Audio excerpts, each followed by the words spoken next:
Alhamdulillahi Rabbil Alameen.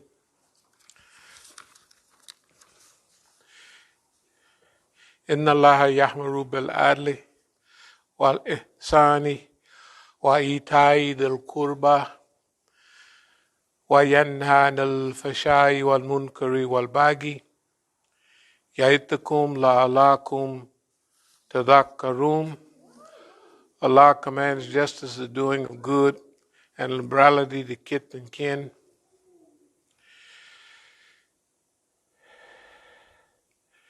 And He forbids all shameful deeds and injustice and rebellion. He instructs you that you may receive admonition. فَمَنْ يُرِيدِ اللَّهُ أَنْ يَهْدِيَهُ يَشْرَحْ صَدْرَهُ لِلْإِسْلَامِ. Those whom Allah in His plan willeth to guide, He opened their breasts to Islam. كُنْتُمْ خَيْرَ أُمَّةٍ أُخْرِجَتْ لِلنَّاسِ تَأْمُرُونَ بِالْمَعْرُوفِ وَتَنْهَوْنَ عَنِ الْمُنكَرِ وَتُؤْمِنُونَ بِاللَّهِ. You're the best peoples raised for mankind, enjoining what is right, forbidding what is wrong, and believing in Allah subhanahu wa ta'ala. Well, alhamdulillah, this is our January program. Is at the end of January. Next month is, of course, which we'll be making flyers for.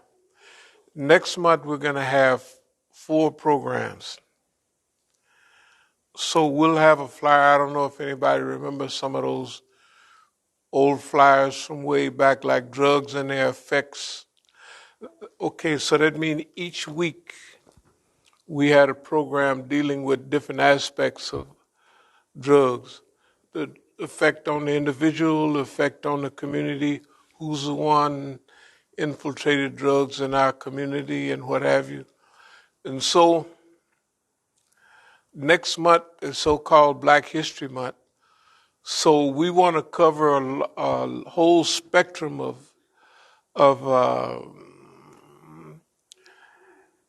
we're going to do a nice history, but we're going to also bring it up to the present and push it into our expectations for the future. And not only our expectations, but what we expect out of ourselves to fit into that. You see what I mean? In other words, we saw what has happened in the past.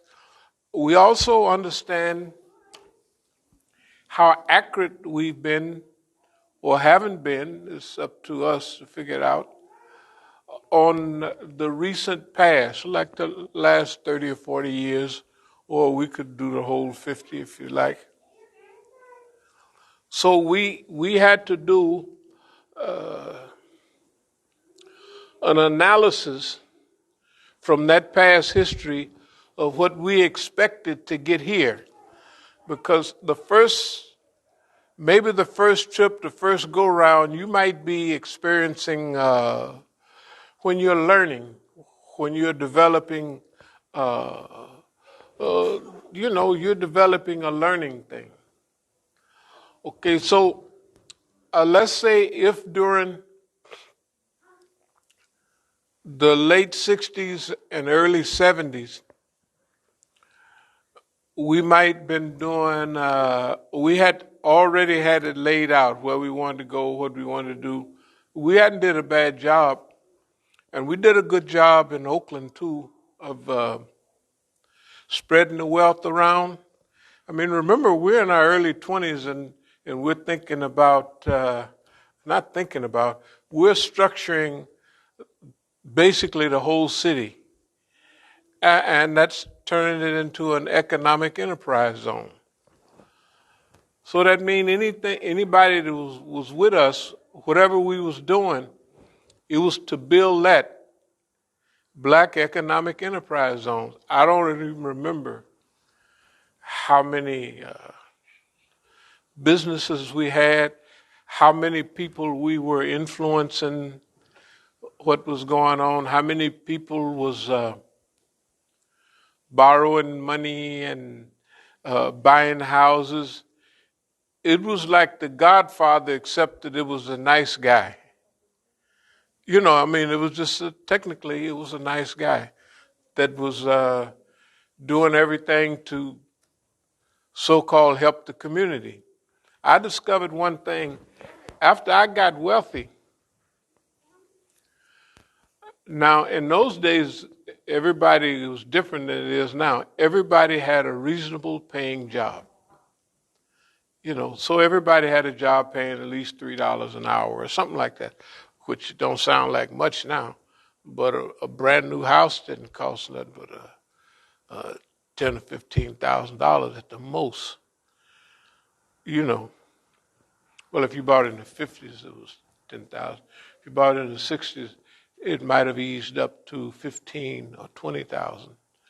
But rent in a 2-bedroom wall-to-wall carpet was about $100, no more than $110.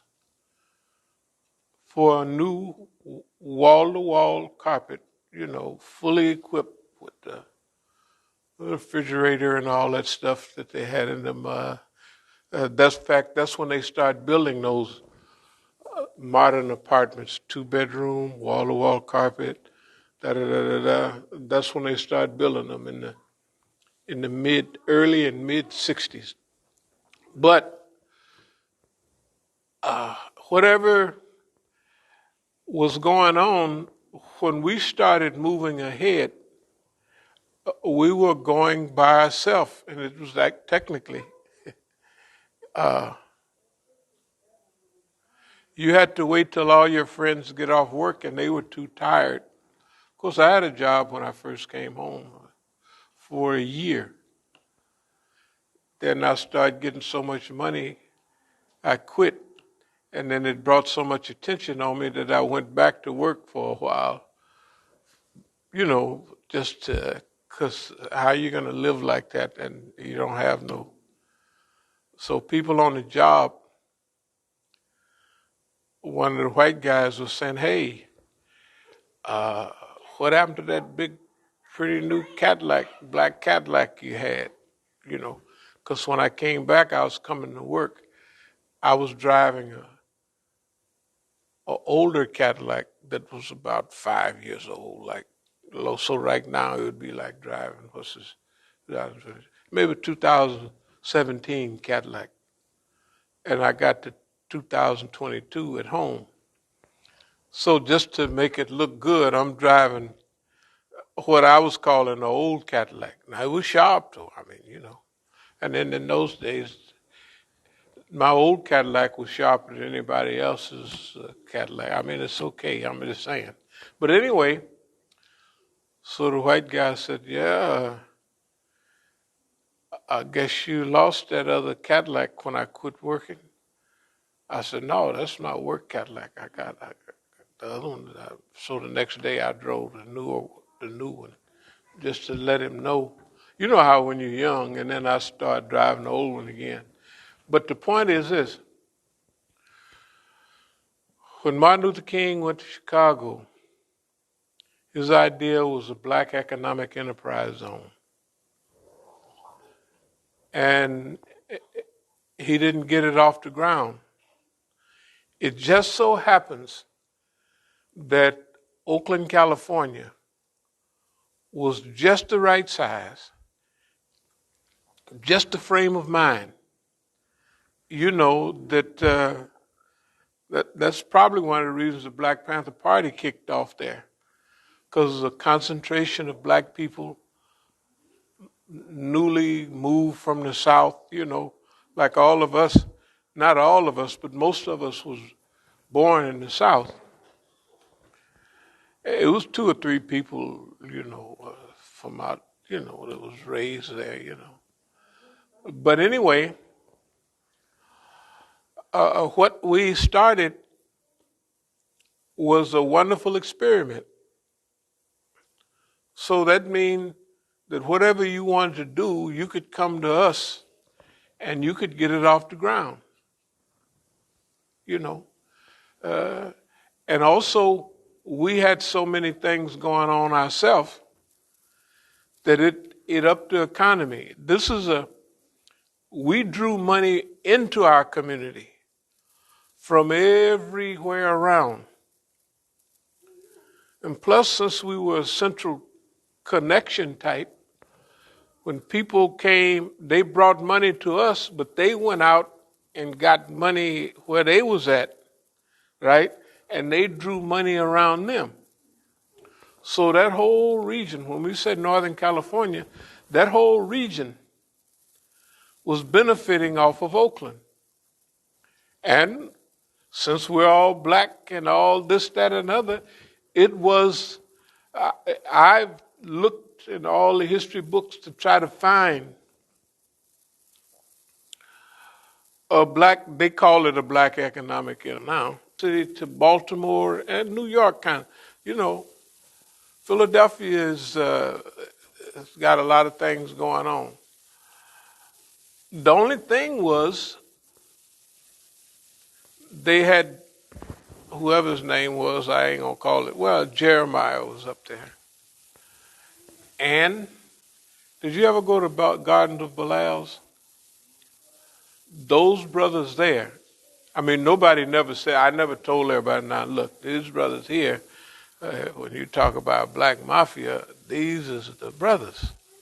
I never said that. It would just be, first of all, I was in prison with all of them. A lot of them. If you look at any books, when it talks about black mafia, it talks about Philadelphia.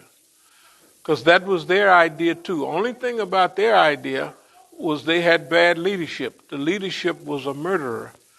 I said, man, y'all used to, because we was all in Leavenworth together. All the East Coast cities, I was come way out to California. Well, I was up in Washington. And I got unjustly transferred from McNeil Island to Leavenworth. This is the best move I ever made in my life. The deputy warden was doing it to try to hurt me, but he didn't. That's not what happened. I knew everybody on the West Coast, and all of us that were kind of, NOI types, we helped, Some of them really, we had some brothers, I ain't gonna call their name, but Esau and guys like that. They really helped, but the ministers was crooked. They just crooked. I mean, crooked as the day is long in the summertime, not the wintertime. And, I don't want to talk about the whole power structure. But anyway, what we did in Oakland was on the style of what Martin Luther King and other people were thinking about and hoping about, but actually we did it. We were doing it. And we were doing it at the same time that he was working on it. So we just called it East Oakland Enterprises. And remember at that time, it was 68. Okay, if I'm 22 years old or something like that, that's when we right at the top of it. And remember, I went into exile when I was 26. So this was young people having the vision. I want you to just think about the young people around here that are in their 20s. If they run across a whole lot of money, what are they going to do with it? It ain't going to have nothing to do with building up the black community. So Oakland was the center stage at that time. And I want you to remember, it was my friends who were cooperating with the police to start me to selling marijuana. My friends, they just borrowed a couple $100, and then they said, we sure appreciate it. And they paid me back, but they paid me back with big sacks of smoke. Like if you're supposed to have 3 matchboxes in each bag, which was $10, they put 4 or 5. and that was $500.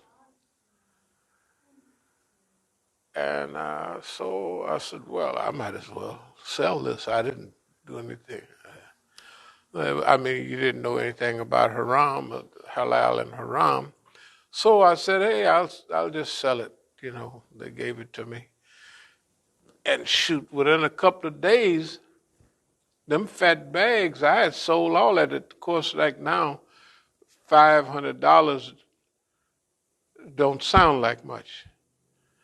But if you made $100 a week at your job, right? It was 5 times whatever you make now per week. It was 5 times that in a couple of days. So I said, this is not bad. To say the least, I got right on getting some more of that. And then, because you got to remember, it was different in those days. Everybody came to buy weed, they'd be laughing, and you know what I mean, like weed make you do, and eating cookies and everything, you know. That's all. So couldn't have been too bad. Anyway, after a couple of years, we had really elevated. And what happened with me personally was all of my friends had a job. And I said, man, wouldn't it be nice if they didn't have to work, if they could do like I do? So I started, anybody that want to, get big, they could get big. They could do that, and I would get them started and maintain them. So that's basically what we did. Pretty soon,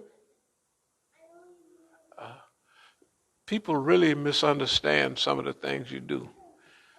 The top people in my crew, I bought Cadillacs for them, not just little Coupe de Villes. I bought Fleetwood Brohams, as big as you could go at that time, except for a limousine.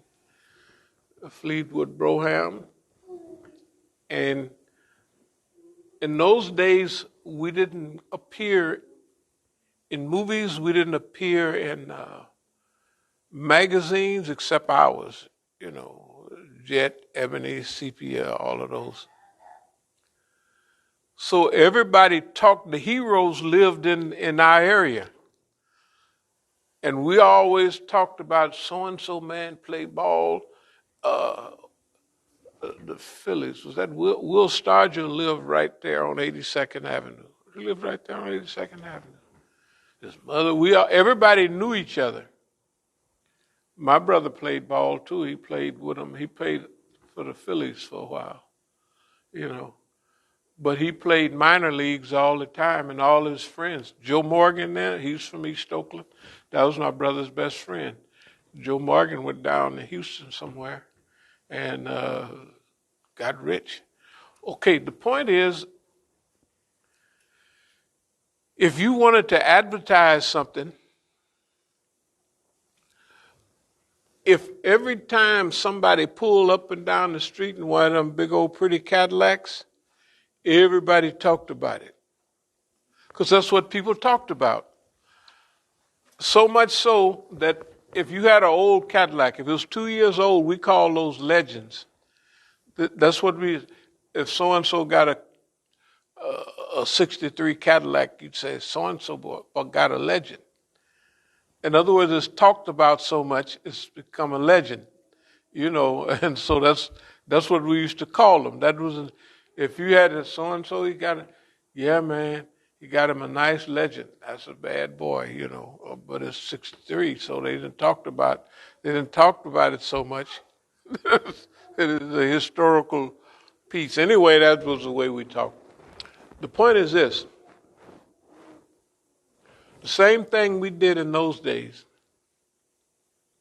is the same thing we're working on now, except the process of evolution and time. There's been 50 years in between that period, And in what we're doing, that means it's 50 years of evolution, right?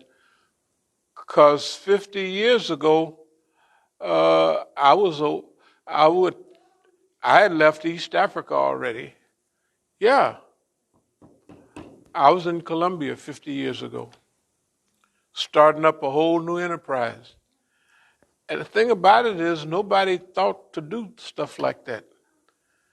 But I thought, well, where's the source of those things? Where does it all come from? Oh, it comes from down there. Well, I'll go down there.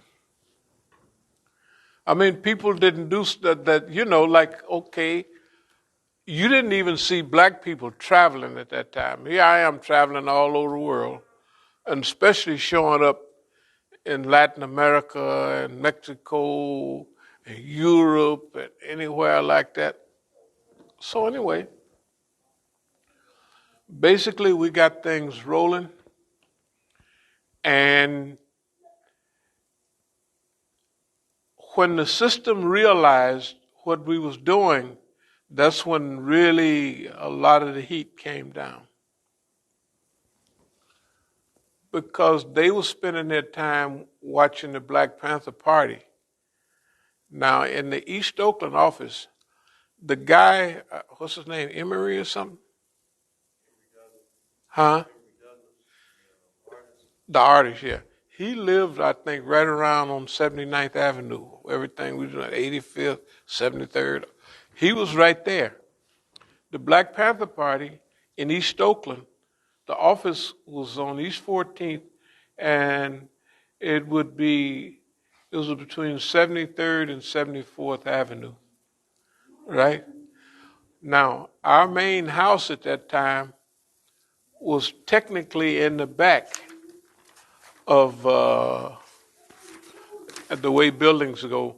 If this is the main street and then there's a pawn shop here, and then in the back of the pawn shop is where our main house was. Next door to the pawn shop, Jerry's pawn shop, was the office of the Black Panther Party. They distributed newspapers, they had meetings, they did everything. You could go out of our back window into their place. That's how close we was. And if you've seen any of the old pictures, you could tell that half of the crew I had had been linked with, the party. The point is this. Everything that happened then was for a reason, and we had broken the barrier on what is possible for black people. And we set a style that black people can do whatever they can visualize, whatever they can dream. So,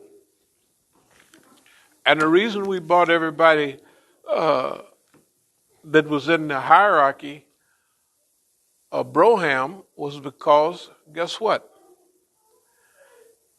You could go downtown and get in a Tribune, and advertise your record. I had record stores and all that stuff. Or the most chit chat that went around was who was driving down the street, where they turned the corner, right? Man, I saw so and so. He was driving. Got a bad Broham, man. It's got bow ties, star wires. That boy, and it was riding like this. When it turned the corner, it leaned like that. That's what they talked about. So if you wanted free advertisement, good advertisement, what do? You buy your hierarchy new Brohams. It's not that they don't save their money, which they didn't. They didn't, because they was working long enough to buy their own Cadillac. And they was getting paid enough, plus whatever they could stuck to their hands, which is normal, it's absolutely normal, whatever stuck to their hands was the product. Not that I did quality control or anything, but I did send people around to them to get packages from them and see what they was giving out. And it was different than, but it's supposed to be. All I wanted was I wanted to get 3 times whatever I spent. If I spent $10,000 on the package, I wanted $30,000 back. And so I just arranged it so I could get that plus a little extra and anything for spillage or leakage or lost or whatever they do with it. So that's why we rocketed to the top, because everybody else was micromanaging and they was getting every dime. And I was wondering, I said, so-and-so buying packages like I do, and he do it all himself, and he diluted way more than you do. And he ain't paying nobody, and he ain't having no money. It was a mystery. But when you spread it around, hey, man, it just grew. Anyway, is it a little hot in here? Let me pick up, because that was my subject. This time, the Negro is, where we are now, the Negro's in the driver's seat. And we're getting star billing, too. When we say we're in the driver's seat, that means that we are managing the direction in which the movement is going, and all focus is on us. It doesn't make no difference whether they're saying nice stuff or not, but the focus in this area and anywhere else we go is on us. So that means all around the city, all around the region, no matter what is going on, it's going to get back to us. They ain't doing nothing over there, man. They doing too much. It's too much heat over there. Whatever it is, it's us. And as we're getting around now, not only are we in the driver's seat, but the issues are ours. Zionism is the main enemy to Islam, not the USA, not America. Because if they had a war in Iraq, they went to war in Iraq to break down the Iraqi army, because the Iraqi army had got so big and so powerful in fighting the Iranians that the Zionists didn't want to have a big army like that left in their region with weapons and everything else. That's why what happened in Iraq was a trick. Saddam Hussein asked April Gillespie. He got permission from April Gillespie to attack the other Arab regimes over there. And she said on TV, we have nothing to do with inter-Arab conflict. So he got a clean, you can go ahead and do what you want to do. So when he did it, and then this man, the old Bush was saying, you got to come out of there. He thought the guy was just playing, that it was a big show. He thought it was a big show. He thought, I done got permission already to do this. And so they set him up because they wanted his weapons back. And then George Bush's son decided, well, technically the Zionists decided, you left him with too many weapons.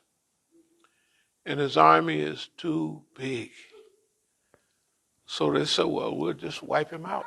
So they destroyed the whole country. Can you imagine?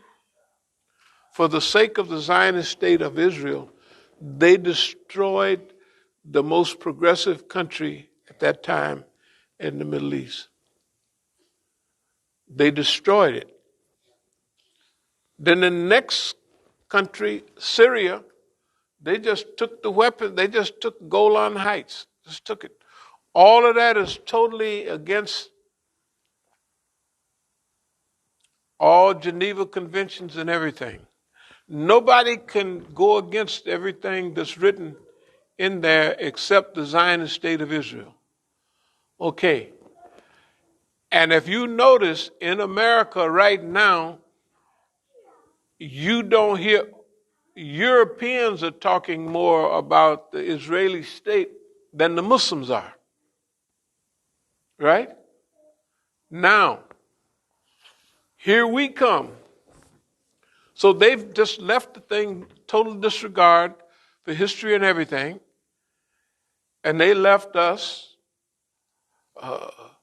We can drive as fast as we want on that road. It's like being on the Autobahn in Germany. You can drive as fast as you want out there. That's the way Israel is, and that's the way this Israeli entity is in America. Everybody else would say, I don't want to be out there driving no speed, especially that fast. Well, that's what we're going to do. We've been doing it, but now we're going to specialize in it. You see, we're going to specialize in it.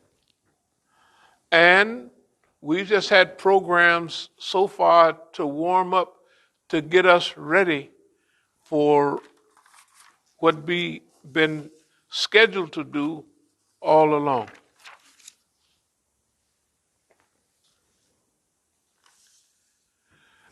We always talked about Trump and the Republican Party. When Trump started talking years ago, at first we said, man, Trump is here to destroy the Republican Party. Then less than a month later, we said, no, Trump is here to destroy America. Does anybody remember that? Trump is here to destroy America. Trump has done that. He did it because you have to remember, this lineup, the stars lining up is really, technically it's good for us because whatever good we do, it's against the Zionists and it's for everybody else. Because remember, the Zionists is one of the only entities that hates everybody else and misuses everybody. The bank, the interest, right? They send everybody to war so they can sit back free.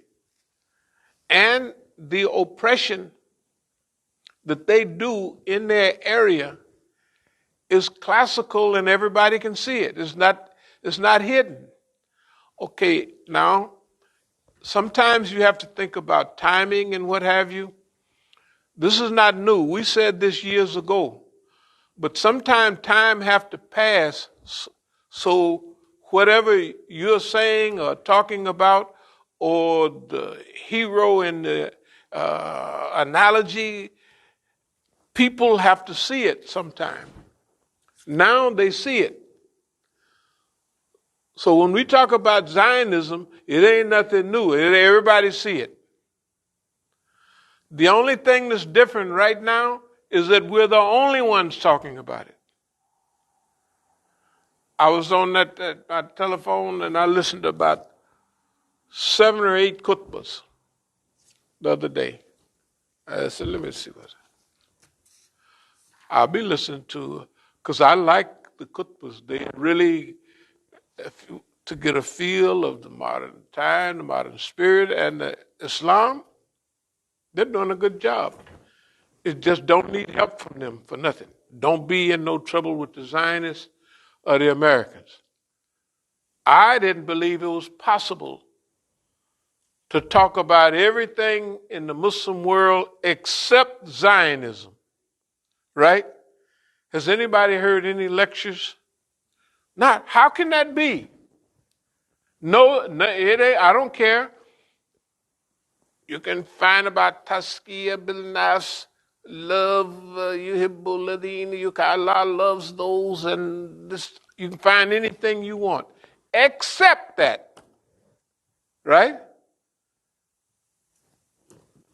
That's where we're headed. So the hand has already been dealt. It was dealt before, but you know where you get your hand and then they start hitting it. Well, that's what it is. Before all of this was laid out, but the people had not went and taken a position. So care is out of the way because they're bad guys. The people that you call down in Texas, right? You don't hear from them. The lady, the limousine riding in lady up there in New York, whatever her name was. What's it? So she's supposed to be involved in the Million Women's, and she was up there on stage. Well, you remember seeing up there on stage? She's in control at the time. Okay, Angela Davis, that's enough. Okay, Miss So-and-so. Right? You could see her up there doing it. They gave her top billing. And for a while, whenever she's needed, they'd still call her out. Nothing is done, though. And guess what? You could tell that was a boosted up demonstration. All those zillions of buses coming in, unions, everybody coming in. That means the government, if they want to start a movement, they can start it in one day. They can say, everybody show up over here, right? And they'll be there, right? Whatever you have, you'll be lucky if you get a handful of people. That's why you know. I don't know if anybody remember, one guy was walking by a couple of guys from down Dixie somewhere. He had a Russian hat with a red star in it. You remember? Now, that's like, they don't do that. None of the Reds that I know, the communists, they don't do that. You wear a red fez Russian hat with a red star in it. So I just, hey, so-and-so, da-da-da-da-da. He didn't know none of them. I was asking them all the big communists. I said, yeah, you didn't know about so-and-so, Richard Dixon down there. And I might as well have been talking about the moon, the spot on the other side of the moon. He didn't know nothing about it. They didn't know nothing about it. What was clear about that? They can have a demonstration downtown with any number that they come up with. 100,000, 500,000, da-da-da-da-da. The demonstration, we had 500,000. That was a government-sponsored demonstration. It was government-sponsored, right? We're on the stage handling everything like those Palestinian demonstrations, like all those demonstrations around 20 years ago. We're right in the mix. We're handling the stage and everything. But that was a piece they're handing us to see if we're going to take that. You stick with us, right? You stick in the mix, you're going to be big. This is what they're telling us. Yeah, you can manage the stage. Nobody can get up there and talk unless they come through you. You work with us. And then they had the people that they had went over to Iraq in the 90s, and they came back with depleted uranium and was talking all of that. So they had a place, right? They had a place in the hierarchy. They had a fixed place, right? They did. And that fixed place made them known. They had the money, they had everything. They had to have money. Why they had to have money? Very simple. When there was 500,000 people down there, right? And they decided, it was decided to pass out them big orange buckets and other big baskets for money, right? When that money now, if me and you was getting any money, we'd have our eye on the money. We'd be watching the baskets where they go, look like, So we'd want to get at least 80% of our money that the people put in back, because, after all, we want people to get a little money, but not just we starve to death. They had, remember, how many of those buckets was it? It might have been, I remember 21 in my mind somewhere. I remember, okay, here we are. Everybody going up there on stage. And they going through and we taking care of the stage. That was what is it right over there where you have a first aid tent. The white boys would go out and with the baskets and they would bring the money and set it right there by the stage. And I told I said, y'all, you have to secure that money. They never secured it. This is money, money. They never even thought about it. Remember what we had to do with it? We had to put it in a medical tent and put somebody on it to watch it. They didn't care. That means everything is taken care of. All the plane tickets, all of this, all of that. They don't have to think about that. And it's already taken care of because their behavior proves that there's no crew, there's no organization, there's no crew within the crew that it's their job to make sure, right, that all the tickets and all of this and all that is taken care of. Why? Because it's all free. That's why it's all free, right? You ain't heard nothing about it. The Women's March down there. Nobody jumping up and down about any money. And they had so many people, they was almost, we had to stop a mile away from the center to even get down there. There's so many people. The point is, everything is structured and organized inside of the United States, except us. Except us. And we got our eye on this. We're paying attention because we want to discover somebody that's headed in our direction. We don't see them. If you see them, just let me know. I want to go meet them. That's even thinking about it. That's even talking about it. In fact, if you go and pay attention to anybody around here, we're anti-Zionist, pro-Islam and pro-everything else, and these guys are anti-Muslim. All you'll find when you go talk to them, they ain't on the Sunnah. Which Sunnah is that, right? Anyway, we'll carry on. So we're in a unique position today. And thanks to Allah subhanahu wa ta'ala, that, as we say, the Negroes in the driver's seat, right? And we don't have star billing, but we're taking star billing. Yeah. Nobody wants it. Everything that's good, don't nobody want it. Nobody wants to talk about the Zionists. Nobody wants to do any of that, right? So we ain't got no competition. Right?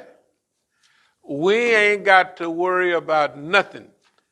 When we go anywhere talking about Zionism, you don't have to worry. Ain't nobody going to be there talking about the Zionists. Unless they develop a little crew to talk unrealistic anti-Zionists.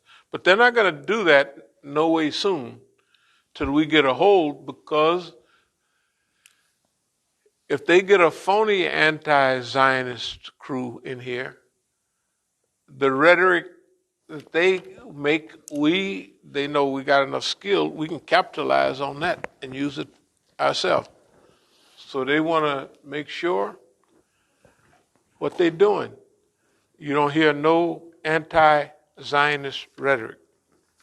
So this is the first time the Negro is in the driver's seat.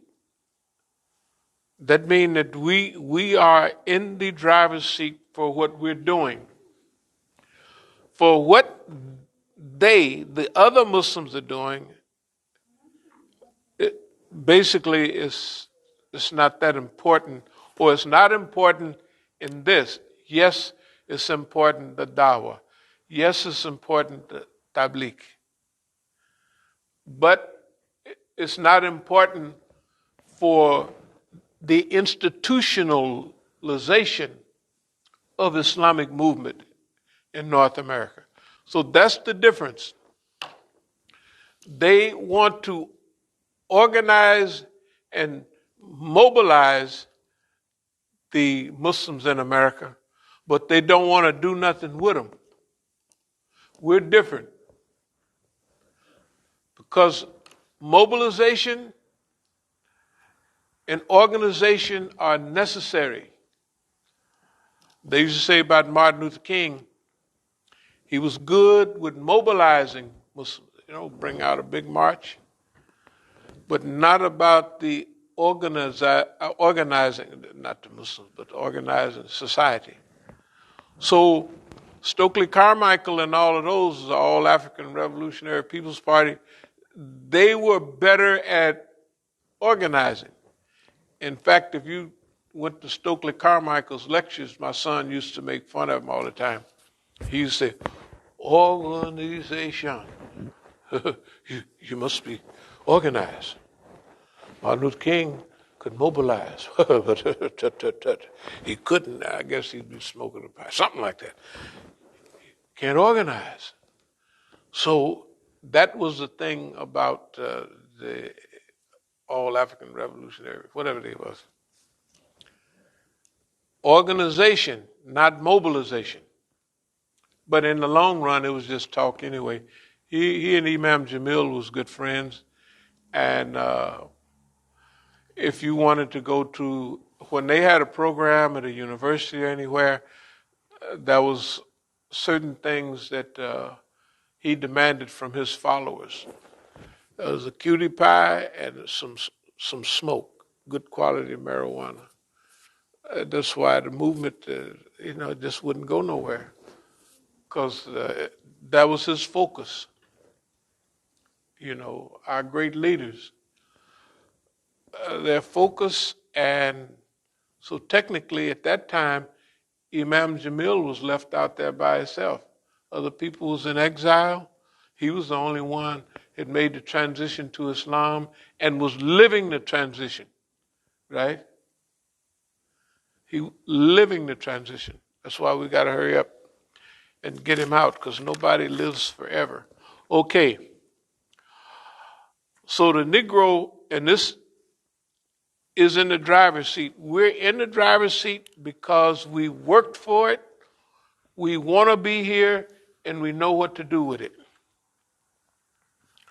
Okay, and we know what to do with it. So the platform is a God-given platform. The other thing is, what killed everyone else just made us sick. Whatever killed the other leaders of the movement and the other organizations, it killed us, never have. Just make us sick a little bit. In other words, the poison is so thick that it kill everybody. Except, it may give you a headache. That's the way we look at it. Everything that killed every black movement and everyone that was real and all the people in it, if it killed them, it gave us a headache. That's the way we look at it. Why? Because we're still here. And we're not mild-mannered about it. Nor are we misguided. We are attacking the real enemy of humanity. You see what I mean? We're not picking a favorite guy that we want to tussle with him because he fight just the way we like the fight to go. No, we picking on the one that's the most dangerous for humanity. That's the Zionist. Okay?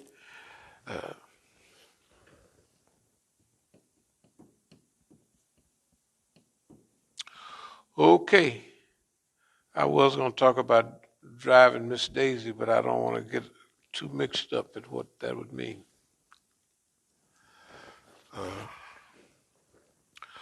About preparation for Black History Month, that's in a few days, so we'll be writing an outline, and we'll have two. We'll have the one for the first part of the month and one for the second part of the month, although they'll have a, so we'll be writing that up this evening, and tomorrow, hopefully we'll have it back by Tuesday. That's the first, isn't it? Tuesday? I think Tuesday is the first, because today's the 30th, tomorrow's the 31st, then, okay. No, that means that Black History Month, we're going to do a special series. It won't be one program like for this month.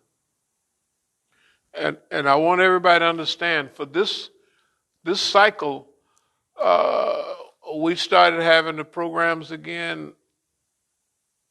The first one was this month, wasn't it? Yeah, there was just, okay, and this is the second one. Yeah, this is just the second one. The first one we had was on the 2nd, and then this one on the 30th.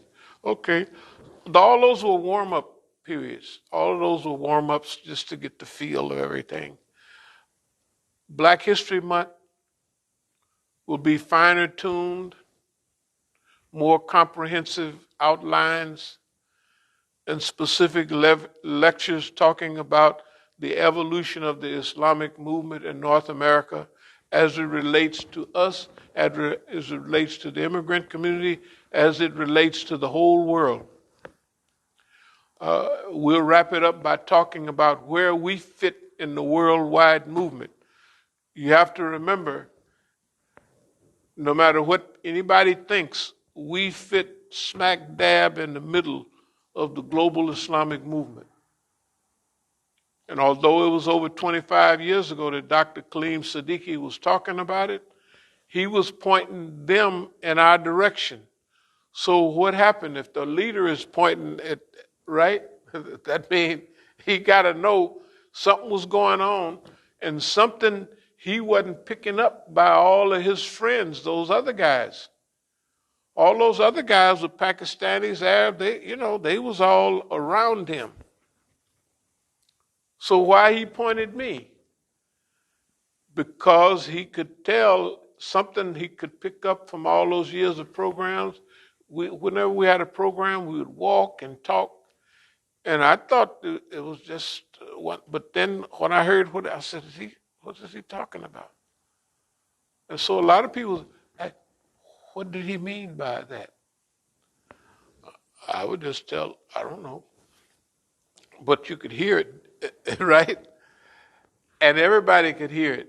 And everybody in South Africa could hear it, and they knew what it meant. And they got busy unraveling what he meant.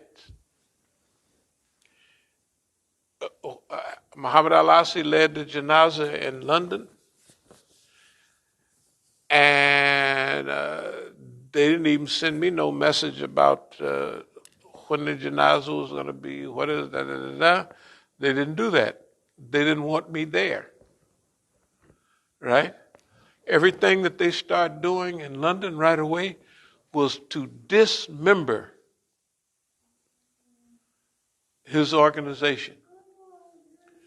From the very top, the people that was in number 2. So we're not the only ones. All of the movements, if the top guy was a good man, like he was, right? Then all assistants and all associates was the police. Why? Because every one of them did exactly what was harmful to the movement. They disbanded it.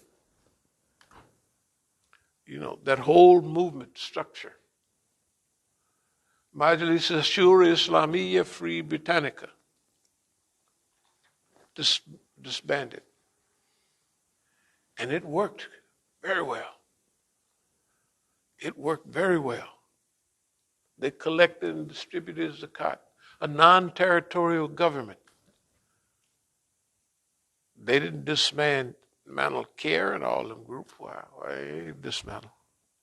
Why they dismantle the only one that was working with a muttaqi leader at the top? He was there, and when you look at it after he passes away, everybody is wearing a jersey that says police. Well, when I look at them and their behavior, that's what I see. It's just clear. And everybody else could see it too if they would realize, well, who was designated? Because that was the buzz for a while in South Africa, and that means such and such. It's just like it's a long story. It's kind of like Gadia Kum. Anybody know about? Okay, yeah. There's certain things the Prophet Sallallahu Alaihi Wasallam said about certain people, and after the Prophet, peace be upon him, died, they act like they all forgot. And then there's a hadith, a good hadith right in front of everybody. You know, it's almost exactly the same thing. Well, if I'm your Mawla, if I'm your leader, then the Mawla after me would be this guy over here. Hey, you don't like that guy. We don't like him, right? It's not that they don't like him because everybody's jumping up and down, so we just love him. But they're not incorporating, they're not using. I would say, I never used it before, but that's a very close association of what happened with us and what happened at the beginning of or at the transition period of Islam. It was clear it was said, this is da da da da, and everybody else looked up like, and they're not mystery people. They're still giving lectures and talks. You can turn them on TV. They'll pop up on TV, right? But they heard what was going on, and they knew what it meant. They can't say we don't know what it means. We have psychoparaplegia or something. Anyway, let me continue.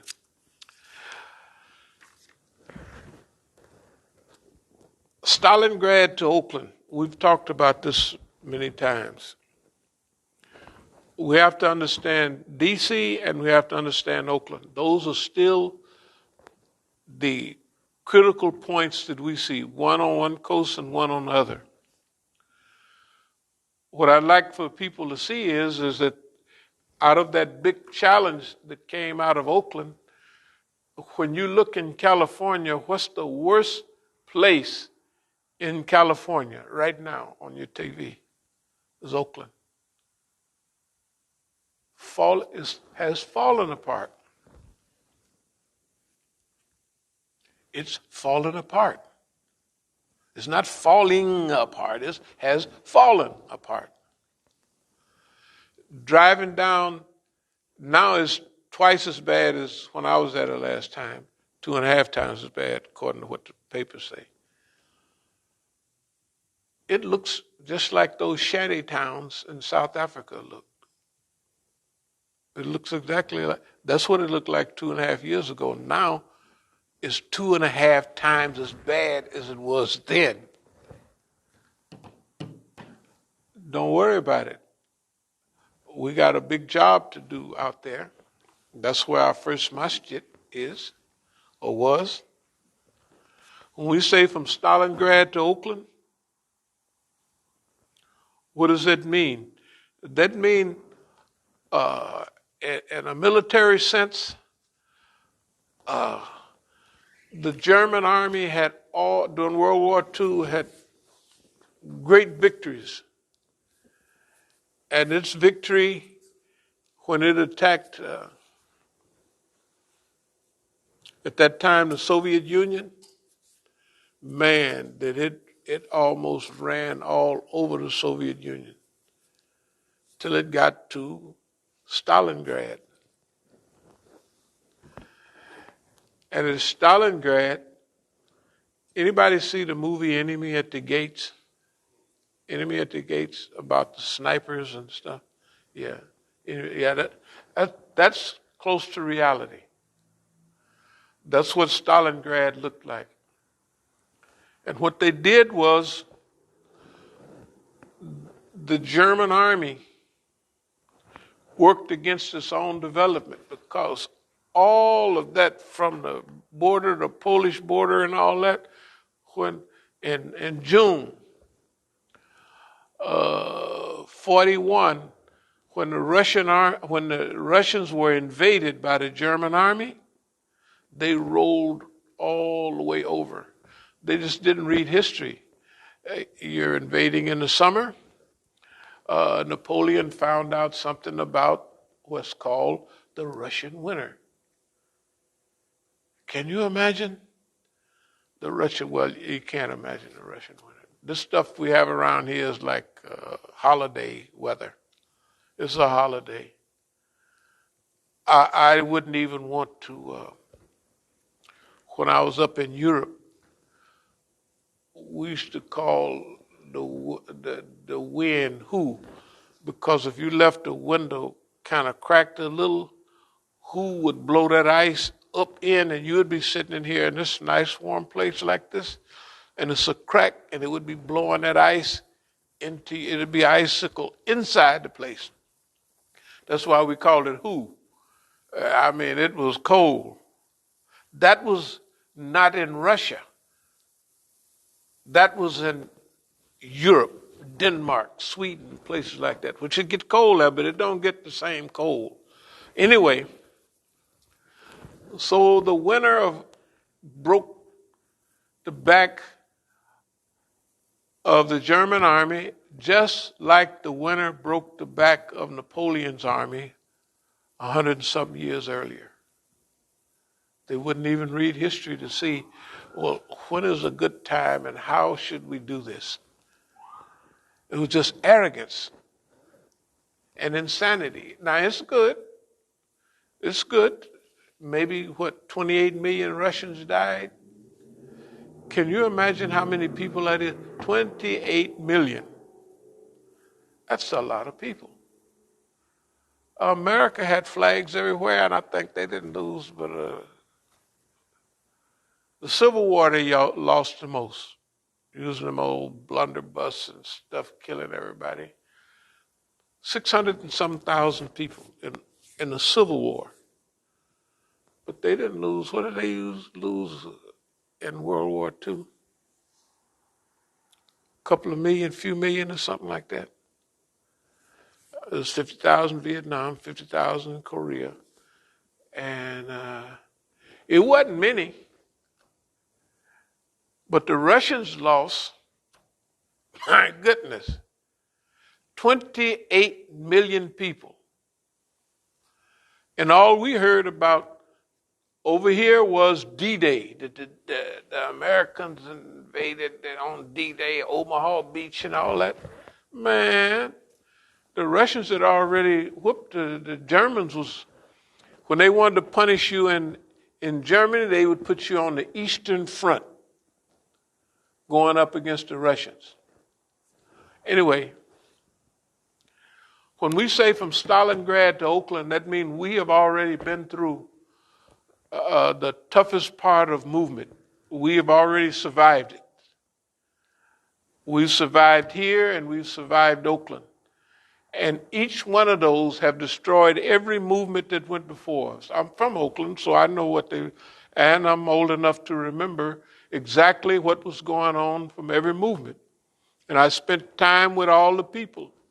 That's why I spent time in Algeria with the party and in that so-called exile, and Imam Jamil and all those H. Rap Brown, them, all of them were friends and still are. Okay, so I'm saying from experience, we have already, boss man can't do nothing. He can't do nothing to us. Number one, we have hundreds of DVDs ready to go. And they're not just here, they're strategically located. So they can't cut off, and we've been talking about, we got hundreds of them, explaining the whole process when? Over and over and over and over. That's why we call it redundancy. Does anybody remember the language? Redundancy, redundancy, redundancy. Over and over and over again. The same language. Repetition. So what? It gets driven into the people. Stalingrad to Oakland. To other people, it looked like it was difficult, it was hard, and it was sad. It was none of that. It was exactly what we was looking for. So, what do you have if you have a system that you have to work against? You have to be a master strategist, that's all. That's what you have to be, or you're not going to get anywhere. You have to be a master strategist, and you have to be different than a big businessman. They say if they're right 30% of the time, they're good in business. You know, a head of a corporation, if they're right 30% of the time. If we was right 30% of the time, we would be out in the street with a cup. Right? And everybody that's here have heard everything we have said over and over and over again. And it's on tape. Or CD, DVD, whatever it is. Some stuff is okay. What's the big strategic trap that we've used? Now I have enough courage to say it. Love, love.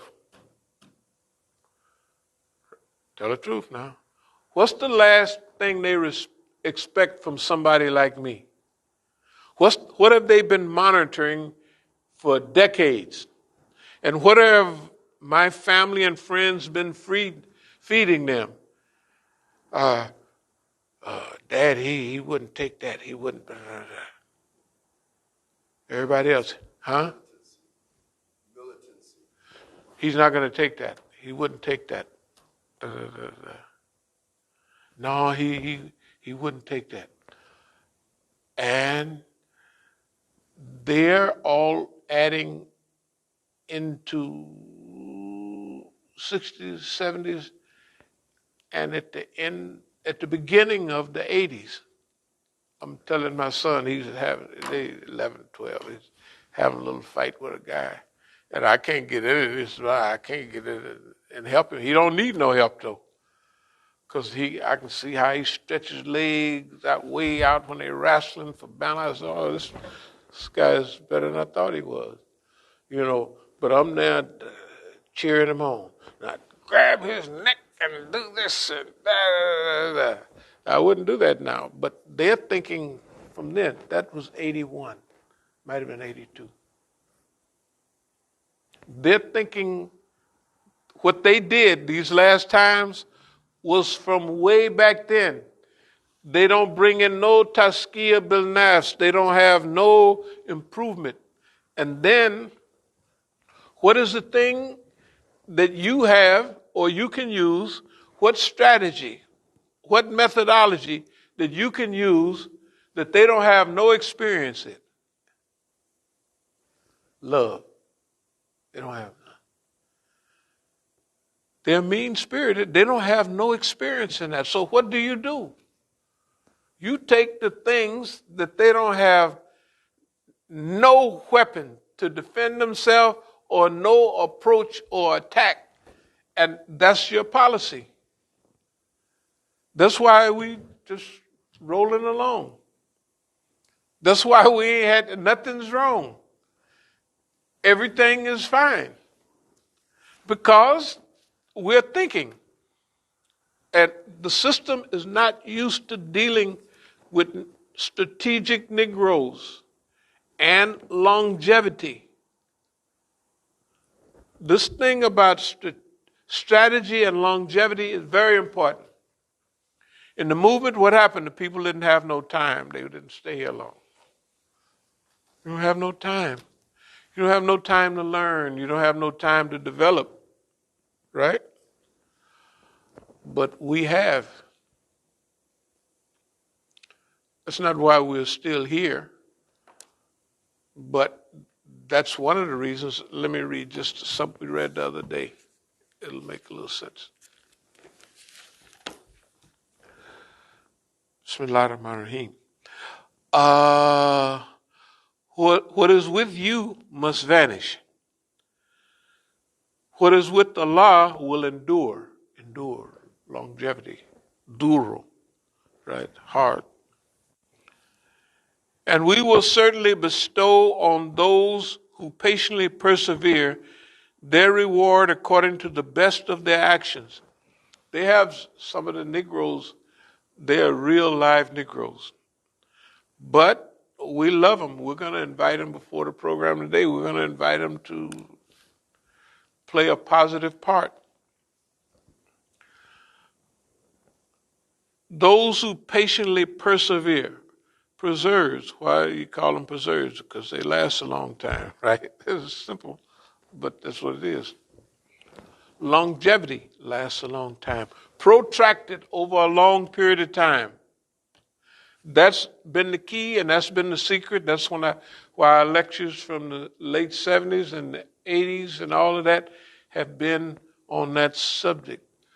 Protracted, long range, right?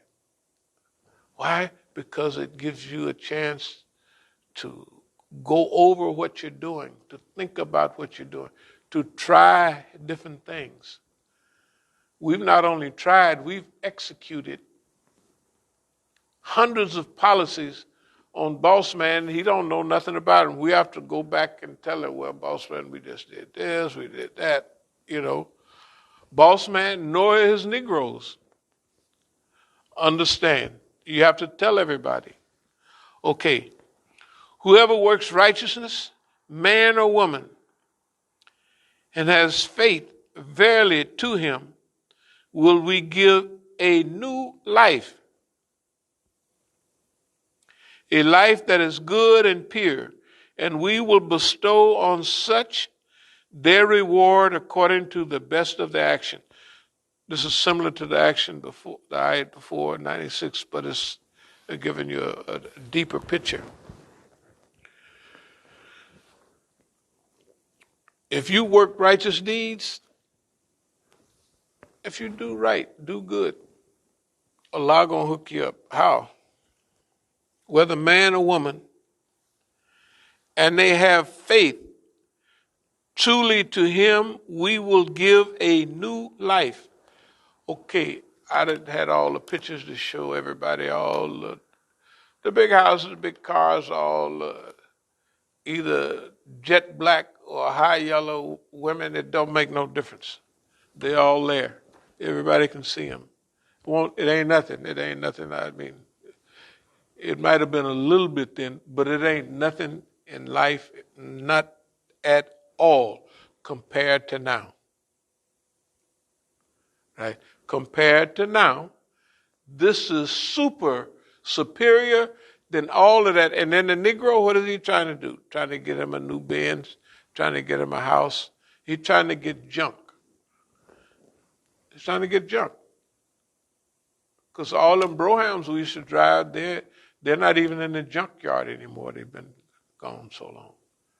You can't even go to the junkyard and get one. Right? It's been gone so long. But if you work righteousness, okay, people say one thing or another. You have to do what you know is right. What do you know is right according to the Quran and Hadith? That's criteria, right? And then historical processes, right? And then what we think is right based on all of that before. Why? Because everybody's trying to send you somewhere else. Everybody's trying to slide up on you and misdirect you. Why haven't we been misdirected? Number one, we haven't been in a hurry. Number one, there's the guide right there. How does it fit in with the Quran? What about the Hadith? Right? What about history? Why are we always going over history all the time? And then we implement what we think is right for us according to. That's why this go round, even the foreigners are saying the African Americans have to play a bigger part in it. They wasn't saying that before. They was trying to undermine Imam Muhammad, undermine everybody that was black. Their Arabic is no good. I tell them if Arabic is a criteria, then y'all can keep it. Because what y'all doing, and y'all are Arabs and got stacks of tafsir of Quran and Arabic dictionaries. One of my past friends is more skilled in Arabic than anybody I know. We was given lectures in Karachi and Pakistan. And at this Dawah Center, they studied English, they studied Arabic for the literature, and Urdu was their national language, of course. But they gave Dawah in English. And it was two sheikhs from Azhar, you know, that little. And one of our friends here, not friends now, he was speaking, and they was rocking back and forth. And they said after that, your speech, your language skills are like our great professors in the old days. They were saying that's how good his Arabic is. And I'm not saying he's a bum, but if it's not written in Negro language, he can't understand it. He can only understand Arabic. And it's good because when we have them big programs for years, he would be the best translator. If the speaker was speaking in Arabic, he would translate it and everybody would like his, because after a while you have to change translators because it makes your head hurt and stuff like that. And we liked his. But when the leader said, this guy is a good guy, all of a sudden, he don't remember anything. So, I just want to read one more. It has a little bit to do with the subject today, but then again, Bismillahirrahmanirrahim. Innahu laisa lahu sultanun ala alladhina amanu wa ala rabbihim yattawakkaluna. No authority has he over thee. No authority has he over those who believe and put their trust in Allah. Who are they talking about? Innahu laisa, they don't have. Laysa lahu sultan, authority, power. They don't have no authority over those who believe and have tawakkul, mutawakkalin, those who trust in Allah. The other ayat is almost the same. Innama sultanuhu ala alladhina yattawakkalunahu. Alladhina hum bihi mushrikun. His authority is over only those who take him as a patron. The shaitan don't have no authority over nobody unless we voluntarily turn over our life to this God. This is the Quran, of course. Only those who take him as a patron mean they're mushrikeen. They join partners with Allah. Okay. So back to us. So if we're looking for a military strategist, a strategic motivator, right? And one that knows how to use traps and snares, surprises, he would only use love, Love, love. Now, to me, it took me a long time to get to have enough courage to just use the word. Y'all know I've been bouncing around it for years. But that's what we're using, not using nothing else. Why are we using that? Because they ain't got it. Shall I repeat it again? Why is that the policy, the main policy? Because they don't have they can't counterfeit it, they don't have nothing. They can't stop it. And at times in history, that has been the main thing certain personalities would use. The Old Testament prophets is going to be fire and brimstone. Boy, straighten up, but you're just going to get your behind lit up. And mostly that's what they got. They got drowned in the sea. Boy, them people didn't listen. They got it hard. We'll get the same thing here if we don't listen. Because Allah is handing this to us. I'm talking about us right here. Not to everybody else out there. They hand them that stuff they got. It's unbelievable that you can listen to 10 lectures or khutbahs, and they are good khutbahs, but they don't mention Zionists at all. They don't mention anything. I didn't believe you could, not only is Palestine not, Yemen is not mentioned. Definitely Saudi Arabia is not mentioned, right? They're not even talking about Syria. They're not talking about Hezbollah. They're not talking about the Zionist and the American entity. They're given wonderful khutbahs if you're living in love land, peace land somewhere. Okay, let me move toward a close. So this love trap, as you want to call it, that's what it is. Love trap is a tractor beam. You notice on the movie they got Star Trek, they got this push, but it's a tractor beam. It holds you in place. Your rocket ship trying to go somewhere and they can't get away because the tractor beam is holding them.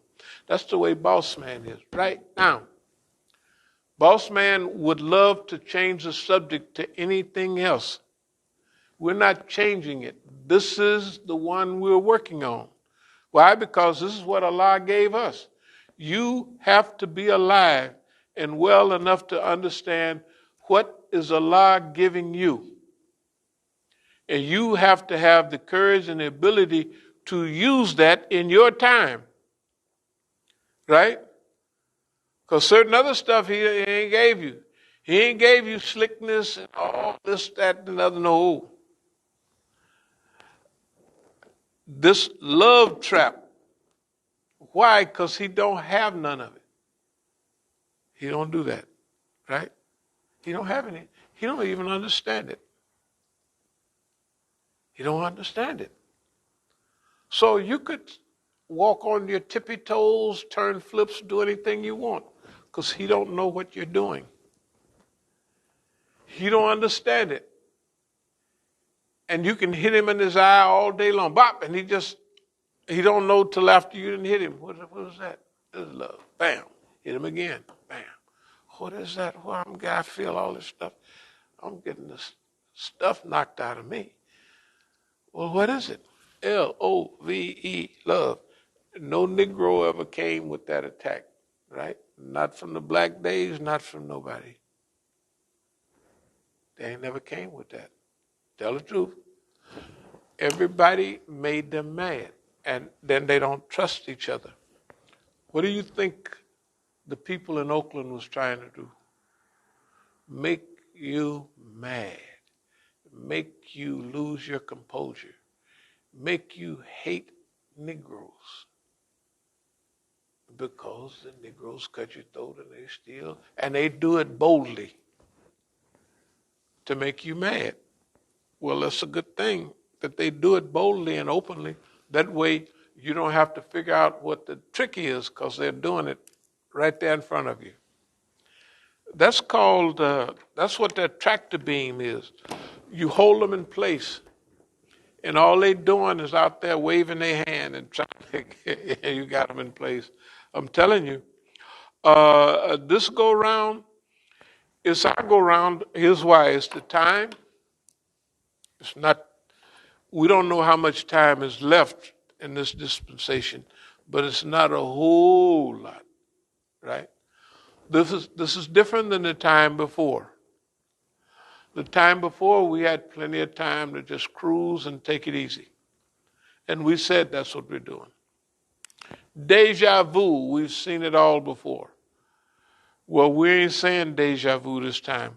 Yes, but we've seen it all before. But this is the new time. Okay, let me see here.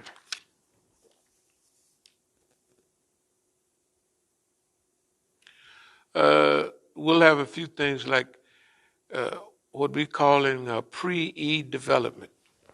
Right now, what we're doing is, if you notice and you look, as soon as we start going out, the numbers start cutting down. It's okay. We're going to still do the same thing. And we're going to do it, and then by the time, although you can see a few things different, like for instance, I don't know where they got the thing, but remember all that stuff just down there? Pepsi Colas and all that. Did somebody bring that from? I was here when they brought it. I mean, but I saw the guys. They brought it from over in Virginia. Okay, the point is it's innocent. So people are trying to figure out how to help. We don't have to worry about our message. Do you think the Muslims out here don't know who's whipping them upside the head? Do you think that they don't know who the Zionists are? Now, imagine a perfect platform has been handed to us, and we deal with the Zionists like, oh, them old Zionists ain't nothing. That's the way we feel. And da-da-da-da-da-da-da. The people got to sneak around and help because they're scared to death, right? Just imagine, I got a call the other day. If you need certain, just fill out something. I can tell you it's right out there. Y'all know where it's at if I mention it. I said, you just say that you know that. I say, you could help us with, I said, you remember the stuff y'all used to give us years ago? You used to give out all them $20 cards. You remember them? You could go to Halalco and you'd give us 2,000 or 3,000, sometimes 4,000 or 5. In fact, there was a time when the Masjid in D.C. wouldn't even go out and pick theirs up. So they would give us theirs. Now you go drop them off to them. See, I drop them off. I said, it's just like the Negroes. No, it's just like the white boys when it was 500,000 people at the demonstration downtown. And 21 full. Tell the truth, wasn't they full? They was full. The smallest one was those orange Home Depot 5-gallon buckets. They had $100 bills, $50 bills, $20 bills, and they had change in there holding it down. It couldn't even blow away. We put 21 of those in the medicine emergency, right? Why, the white boys would pull right up to the stage and set the thing down. And all these Negroes, I said, man, I was just saying to myself, These white folks is crazy. And if they do this again, I'm going south on their behind. If they don't watch that money, because we put it up for them. Now they didn't give us none of that because we didn't ask for none of it.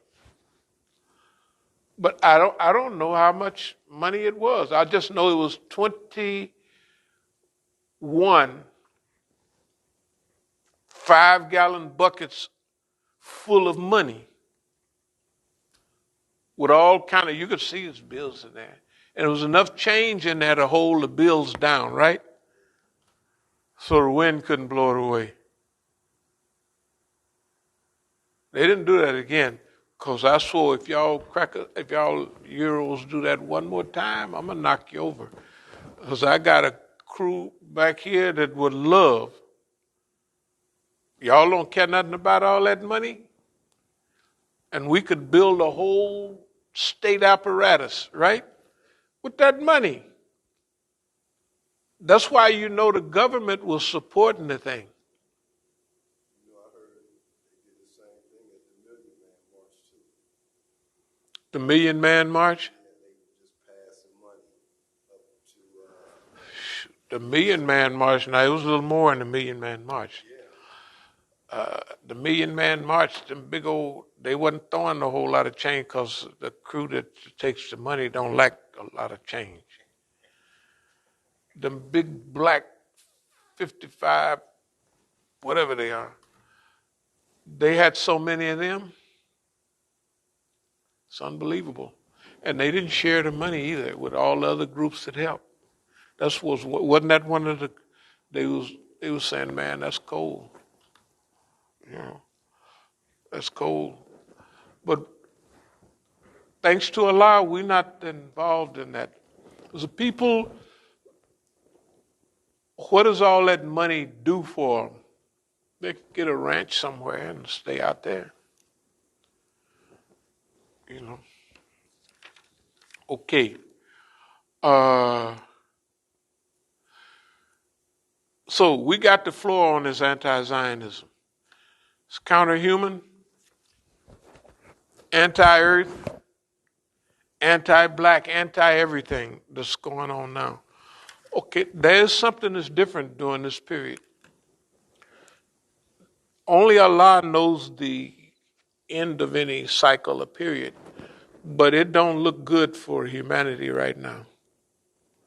It just don't look good. It's not like before. We'll take our time and we're not, but now it ain't like, hey, we're not in a hurry. But it don't look like a whole lot of time, you know. Whatever has to happen should be happening soon. And guess what? Ain't nobody else even thinking about it. I don't know what they put in the drink or put in the food. They're not even thinking about it. Okay. So I'll move toward a close. Anti-Zionism, counter-Zionism. Remember, As-Sabiqun, those who lead the way and those who show the way. As-Sabiqun ala walun. So it's not arrogance, but what it is we've been doing this so long and everybody have had a chance to say or do or act out what they think is happening or what might happen or what. Okay, so we've had a chance to see all that. And we don't see any response. So I'll just go over what we're doing in this stage. Next month, we'll be writing the flyers for February, Black History Month. So we'll give them the Islamic picture of Islamic movement in North America, from civil rights, black nationalism, to Islam. And from Islam on to where we are, and on to what they did in the meantime. So usually it's easy to start at freedom rides, civil rights, right? And then come up to black nationalism, black liberation, and the transition to Islam, like Imam Jamil's period. Okay, we're going to do that. But then the period in between, those last 45 years that we've been doing right here, we have to give an account of that period. And then on into the future, where are we going from here? We're not asking the question. We already have what seems like the action and the dialogue and the historical perspective to know basically where we should go from here. Simply is take on the Zionists. When you take on the Zionists, you take on the enemy of humanity, and that is the shaitan of our time, the Zionist. And if you saw some of our old flyers, everybody's afraid of the Zionists. The National Negro, he said that some religion was a gutter religion, which is not, as Ali Kitab. But those people got on him so bad, he was playing Mendelssohn. Remember that? He's playing the fiddle. Not the fiddle, but the violin. No, Mendelssohn was a Jew that became Christian, I think. But Mendelssohn. I said, boy, they done scared this boy to death. And he said that it scared him to death. Okay. They can't do that to us. They can't do nothing like that to us. All we do is talk about them like we've been talking about them. Pull their tail. They mess with the wrong Negro. With us, that's easy. For everybody else, it's impossible. They so scared they won't whoop on the boy. We just gonna slap him around like we've been doing. And guess what that makes us? Heroes. Heroes. Right? Who's the hero? The one that go fight the monster? Don't nobody else want to bother? Okay, that's what we're telling everybody. Don't y'all stay home. Don't worry about it. We'll take care of that boy. Till we get it rolling real good. That's our job. That's a strategy. That's a tactic. That's using what Allah gives you. Simple, right? Isn't it? Tell it to. That's as simple a denominator as you can get. That what did Allah give you? Well, you ain't got a whole lot of people. Allah run them off. I'm not Allah run them off, but the shaitan run them off. Every time you get 3 people, they run them off. Well, what are you going to do? We jumping on the shaitan of the era, the Zionist. And everybody know that's who it is. Everybody know, right? Hey, man, it's sweet. Okay, so technically, and people make the dua, or Allah make it easy for you. That's just what it is. Because everybody is afraid of the Zionists, and we have no respect for them at all. Okay, so are there any questions, any comments, anything that we talked about that might not have been clarified? Or anybody is, yes? What is a Zionist. Zionist? Zion is a hill in Jerusalem. And you notice you go by churches, many of them, they say Mount Zion Missionary Baptist Church. The Zionist is a group of people that are national Jewish in origin. They don't believe in Judaism. They believe in the book in 1885, that era came out, called Judenstaat, the Jewish state. The Zionists are Jews that have hijacked Judaism. That's what our friends, the real Jews, tell us. They hijacked Judaism. So Israel is a Zionist state. Israel, the state of Israel, is ruled not by Judaism, but by Zionism. The reason you know it's ruled by Zionism because they have white steak on the menu in some hotels in Jerusalem. White steak, you know what that is? That's pork. That's just pork chop. White steak. It does look white. Just pluck that center out. But anyway, Zionist is an ideology that have no religious connotations at all, only national connotations. If you're a Jew, then that's your state. That's the whole criterion. And Judaism is part of the religion, the global religions. So if you talk about a Christian, they're Ali Kitab, people of the book. If you talk about Jews, real Jews, religious Jews, the ones with the beards and the furry hats and all that, those are generally, when you see them, those are technical Jews. They're our friends, those guys. Okay, they say that these guys, the rulers in Israel, hijacked their religion called Judaism. They stole it from them.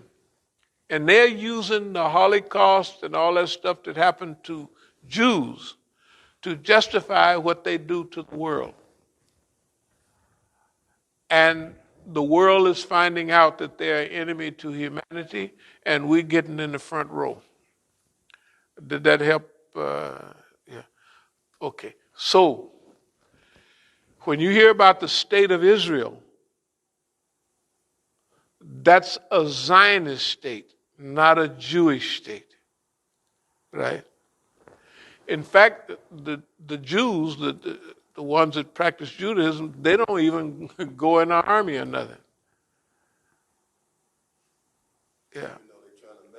They're trying to make them, and you see where they are. They out in the street. I don't think they're going to pull it off. Because if they got enough nerve to stand up to Zionists around the world, they got enough nerve to rot in jail, and they'll consider it oppression. But look what it'll look like. The rabbis sitting in prison. Right? And remember, right now, the Zionists are losing credibility. And yeah, they scare everybody else, but we can see where they're headed. With Allah's help, they're headed downhill. They just go too far on everything. They've always done that. The Zionist mentality carries them too far. So I hope I cleared up some of that. Okay, are there any more questions or comments? So next month in Black History, we'll start writing the flyer up this afternoon and tomorrow, and hopefully we'll have it by Tuesday when we get the flyer. We'll start, we'll have at least 2 or 3 visits around at nighttime, visiting the centers. And remember, we're claiming from Richmond all the way to Baltimore. Now, it may take us so if we have February, if we have March, and in April, that's the Ramadan period. I think April 2nd or something like that it comes in. I don't remember exactly. But we have all of that time, and we had a whole month to go all around. And so everything that we're talking about building or finishing up or structuring or restructuring around here with our property and all of that, that's what we're going to be doing during this period.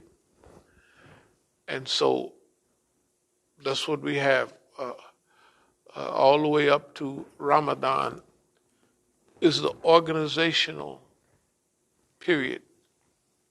That's why this is a winter offensive instead of a spring offensive. Usually everybody waits till the spring to go out and do what they want, but we chose a winter offensive.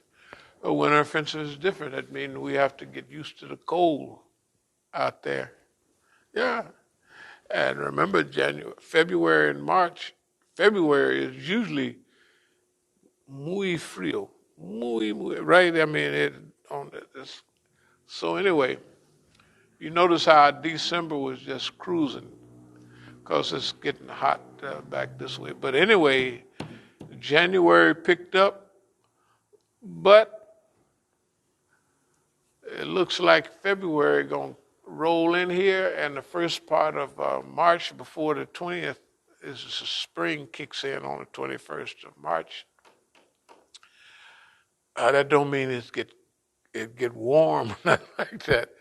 So we got all of that time. That's why we started a winter offensive, because we have time to mess around. We have time to get used to what. We get time to see who's going to be with us on these certain things, right? We get time to do it. We don't have to fall apart about nothing. Are there any more questions or comments? Anything come over the wire there?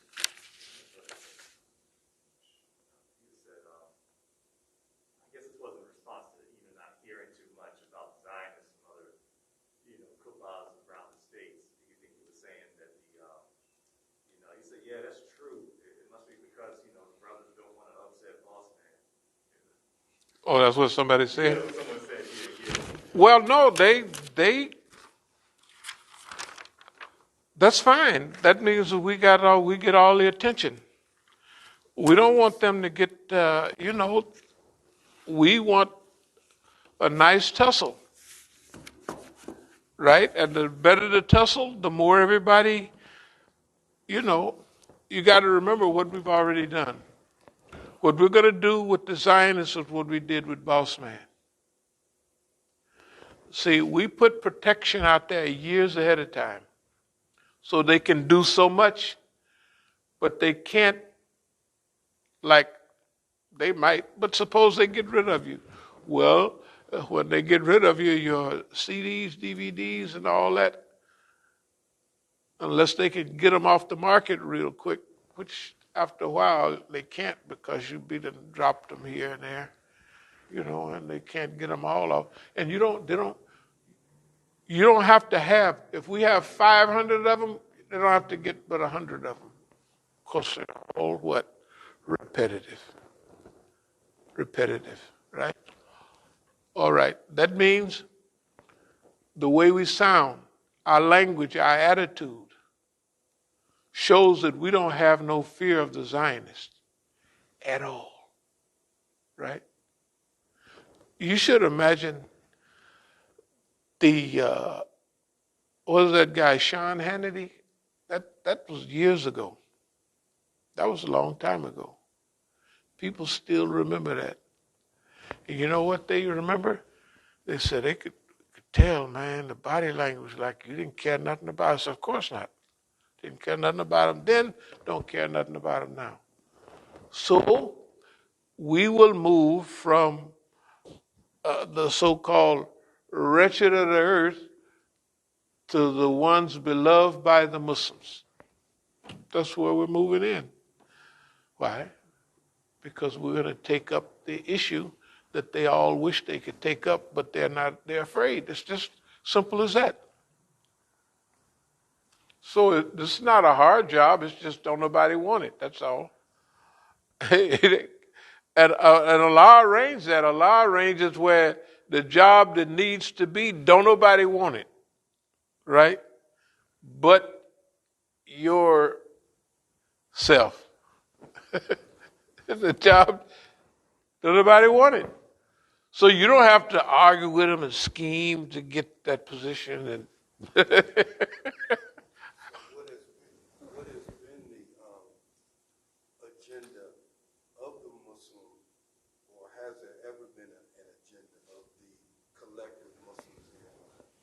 The agenda depends on who was running things, and okay. Uh, if you take all the movements, one of the movements, say the National Negro, that movement was just to get money, talk out the side of their mouth, and hoodwink people and get multi-millions of dollars, and buy ranches and stuff. Okay. The other movement, if you take Imam Waratadin Muhammad, at one time it was really pro-American, trying to be.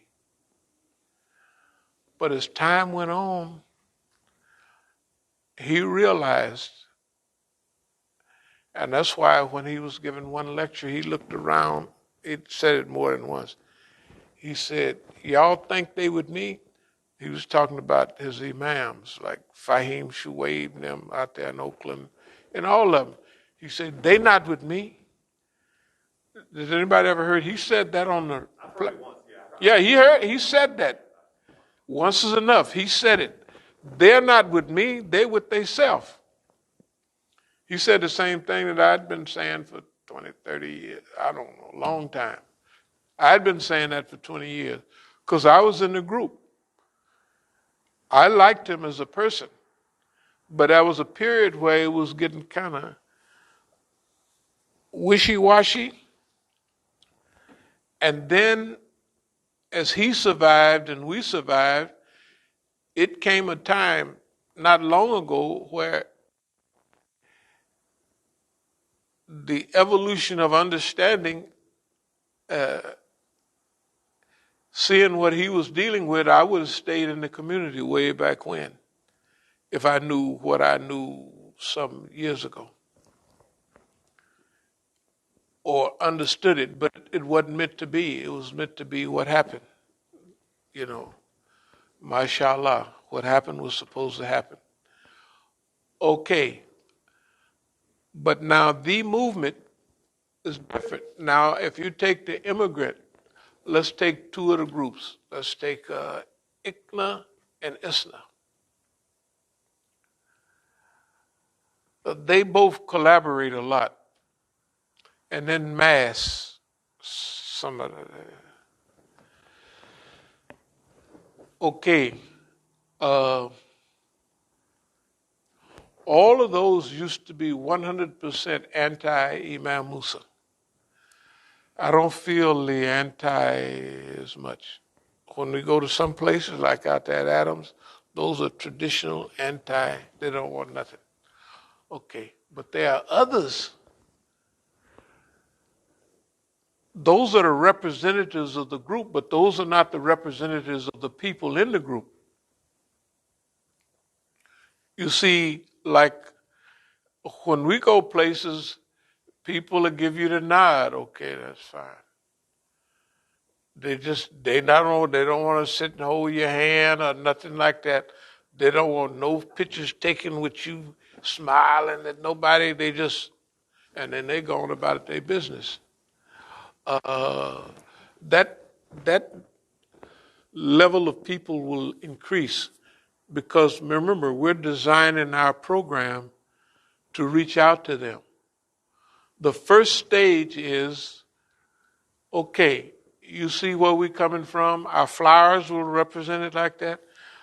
Don't you worry, you just relax and take it easy, and you help us. That's the first stage. Maybe the rest of this year, let's say it's like that. Okay. But as we get structured, then we have to turn around and say, okay, we got this thing set up here. Now we'll encourage. The language that's used will be determined by the level where they are. The level where they are. So we won't mislead them, but we don't want to coddle them too much at a certain time. You know what I mean? Like, you know what this says. Right? I mean, you speak the language, you know what this means. All right. So let's cut the stuff, and that'll get a certain amount, but they will have already been prepared through program after program, and we will have shown them that you don't have to be afraid.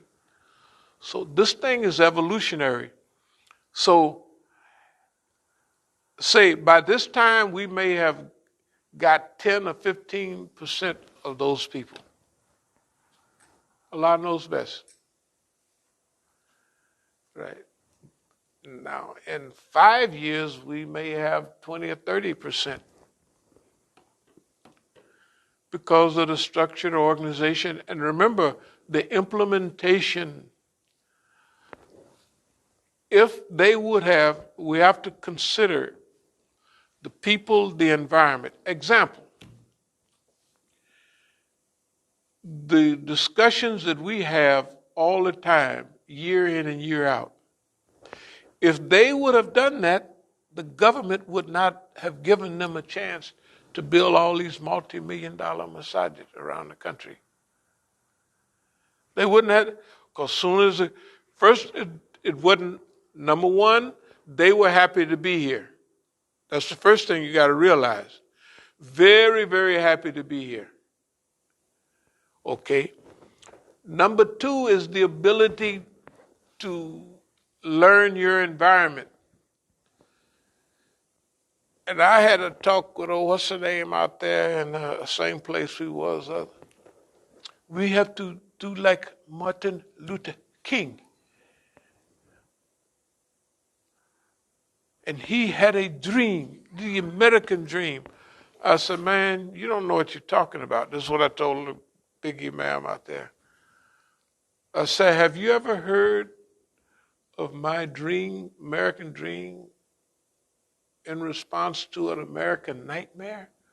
Have you ever heard that I mentioned, you ever heard Riverside Church in 1967 and 68? What he said about America? I have not heard that. I said, that's why you're running your mouth talking about your dream. They're giving you a 1963 dream, not a 67 or 68 dream. Right? He had turned all the way around. Hold it, this here. Hey, he sounded like Martin Luther X. Didn't he? Tell the truth. And it's clear and concise with the historical perspective. So that's why they had to get rid of Malcolm X and had to get rid of King, because King, first of all, he come out with Vietnam and all the Negroes run off. Tell the truth. Them Negroes, his cabinet or whatever they were, them Negroes was gone. Boss man, who's their first consideration? Boss man. President Johnson been good to us with his Texas self. Right. Anyway, so for your question, hikmah means the ability to put things in its proper order. So we done did plenty of rebel rousing. We done did all of that. Now we have to use expertise, in what we're doing. And sometimes we throw a few punches just to get people to make stuff. Like what happened out there was perfect. And that was perfect. But all of that, remember what we're doing, the first couple of months is just warming up. It's a trial. It ain't trying to get in shape. It's just getting back out there. Once you've been in shape, you can work hard for a month and be in shape back to where you was, or you could take it easy, at an older human pace. And that's what we've been doing on all these programs. That's why if we want to get around, we'll get around. If it's snowing outside, we may say, standing outside in the snow. We got another day, right? So you got time to do everything. This is the point. The people made statements out there about us, and we got them on the thing. And whenever we want to pop them out and show them, it'll get the point across. It's not like a bribe, but after all, y'all did say that, you know. And then we're talking to the police and said, these police, this is the police. Somebody didn't call them. And these are police that if you make a bad move, they will shoot you. They will kill you. And they, inside, we said stuff like that. They called them on us.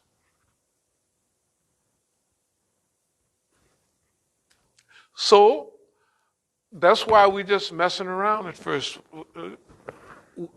I'm not saying we know what we're doing, but in a way we do.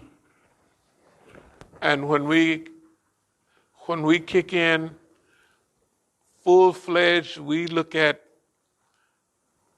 continuing in February, Black History Month, with heavy Islamic connotations. And the longer we go, the heavier the Islamic connotations will be. Because we have to show people look, if you go to one place, all the Negroes in D.C., I would say 85% of them, could be 90, are these short pants wearing people. And they don't want to hear nothing about what happened in Libya, what Saudi Arabia is doing, right? Hezbollah is murderers and Shias, right? And everybody in Yemen, they shouldn't be fighting against Saudi. Not that they shouldn't be getting killed by Saudi Arabia and mercenaries, but they looking at like they should quit doing what they doing, right? Okay. So we got everything, on our plate. We have to serve it according to the best time to serve it. That's the best way we can put it. I like where we are. Actually, I'm proud of where we are. We didn't pull off a bigger deal than all those stuff they beat about the 60s and all of that. That's not as serious as this. We didn't pull it off. We didn't box with boss man toe to toe for decades, and we're still here. We didn't box with the Zionists toe to toe, and we're still here. We've been put a stranglehold on us by the majority of Muslims around the world. I don't know what that sounds like, but it sounds like that most of the Muslims seem to be in a different camp. And our friends that are not in a different camp, they're surrounded by the police. I was telling the guy from Iran just the other day, I was telling him that I know all the stuff, because he just came back from there not long ago. But see, if you knew, I give talks and lectures, if you knew how they were, I said, hell, I know how they are. And they've been like that. It's not new. They've been like that. I said, but you're taking the position that boss man take. Boss man and the other reporters, scholars, informants, and everything, they go to Iran and they get in a cab driver is telling them how he feels. This government is crazy, and this is going on, and that's the way. But see, the guy comes back and tells the government here, and they make a plan according to what their reports say. They've been saying that all along. Anybody that know Iranians know they're complainers. They never say, this is just as good as you can get. All during the war, they complained. But they sent all their best stuff up to the war front. They complain to this day. but you don't see nothing falling apart. They're complainers. I don't know what you would have to do to a Persian so they wouldn't complain, but for they're gonna complain about. They do that. That's what they do. But you don't never see them run off from the battlefield. You don't see, right? They send their best stuff up to, uh, and they're infiltrated with wheelbarrow full of tattletales and snitches. They call them nafuzi, Jariyan nafuzi. Those are snitches that are professional. They're not just a haphazard tattletale that just got a little haphazard program. No, Jariyan nafuzi are the ones that they have a specific policy. And they're in Iran not by the thousands, but by the millions. And it's rolling right along. See, they don't understand that people, when they went to the Jeppa, the war in 80 to 88, that purified, I'll close with this. When I was there during the period of the war, I would look at a lot of the parents' faces. Well, the fathers, because I ain't going to look at the mother's face, but I'll be looking at, and they have martyrs programs. They have, if somebody was killed on the 40th day, they have on the 1 year anniversary. They have those all the time. So you're always charged up. So I noticed something, and I think I noticed it when I was in Isfahan. Isfahan is known as the city of the martyrs. One of my best friends from the University of Kansas, he was one of the student leaders, and when they went back, they had me come all the way around Iran over and over again. So anyway, I started looking at the fathers. Wherever I went to a martyrs program, I would look mainly at the fathers, and it was a peace, a type of tranquility. It looked like all the sins that they ever did was pulled away, and that's what the promise is about the martyr. The martyr rescue family members, you know what I mean? I mean, they all look like that. They didn't have a sad, oh, my poor son got killed. No, they didn't have that. They had a clean purification look. Okay, so what that did, that told me, because I talked to some of the brothers sometime, and they've been over here so long, and they go back and come back, they start judging their own country by the same CBS, ABC, British news thing. Because some of them tell me, you would be surprised what this. I said, I'm not surprised what they're saying.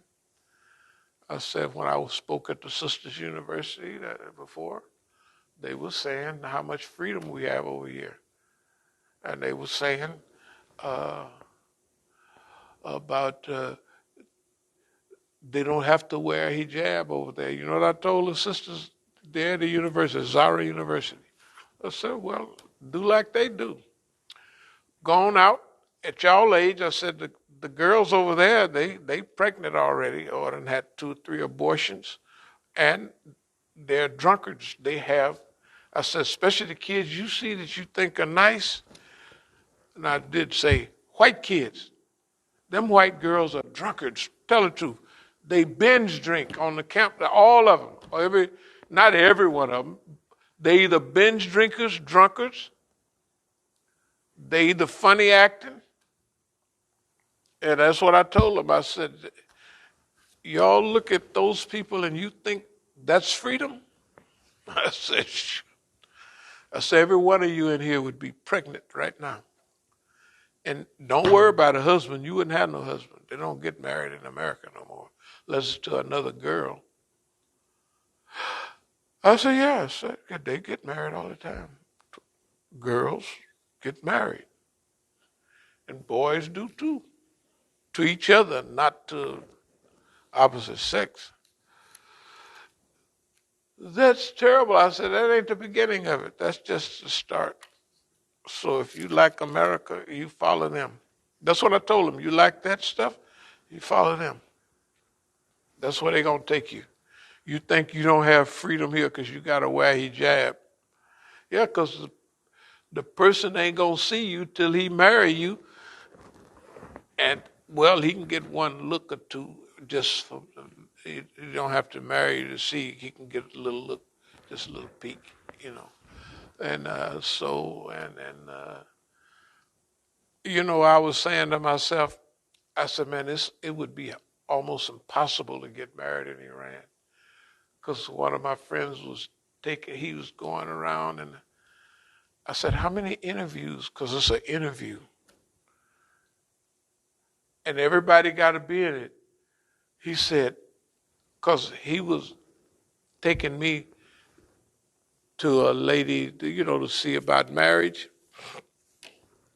And he said, now, this is one I was, he said, well, I said, well, why didn't you marry her? He said, well, she was 28 and he was 35 at that time. And that was a little old. Plus, one of the parents didn't like us. Because, see, you got to get the whole slate, Definitely Baba got to be in there. And then dear mother got to be in there. And everybody, you know what I mean? They got to be in on it. So they was taking me around. I was staying with her. I went to Bandar Abbas. Now, this is a long story, but since somebody asked. In Bandar Abbas, it's on, down on the coast. So they wanted me to get married to this sister, the one that was 28. Shoot, I was 40 something at that time. That's a tender. But they don't think like that. They said that's too close. And I said, shoot, man. No wonder y'all be going around, take 6 years to get married. Because they got all these little, and if one person disagree in the family, I don't like her. But everybody else do. What's that? And then, I do myself, so what's up? Well, you never know. So, all that stuff. So I went down there, and they had everybody. I didn't know it at first, but the person taking me around was her brother. See, he was one of the Revolutionary Guards on the water, driving boats real. So we were staying at their house, but all the family moved out, and he was there taking me all around. And we was really good friends, and he wanted it to all happen because, they check you out. Everybody's checking you out because they don't, want to be making a whole lot of mistakes. So anyway, finally, it was the father. The father was from the old school. And we were in Bandar Abbas. Bandar Abbas have Persian newcomers, and they have Africans there that was there from I don't know when. It looks like Tanzania, the palm trees and everything, Bandar Abbas. It's down on the Gulf, the Persian Gulf. So it's just like, more like Africa. And now the recent people are the Persians that came from Tehran and all that, and they moved down there. Okay. The father was one of those guys. He was the richest man in town. And so I asked the brothers, what was this? So the father, I was letting him know, in my own way. I said, yeah, I down with business. I was letting a few little business hints drop, management drop, because that's what he was the richest man in town, businessman. And they figured it wouldn't be nothing because he let one of his daughters marry a German. So, but the Negro. See, remember, all the revolutionaries were like Imam Khomeini types. They was ready to go. They didn't have that racism. But the older crew,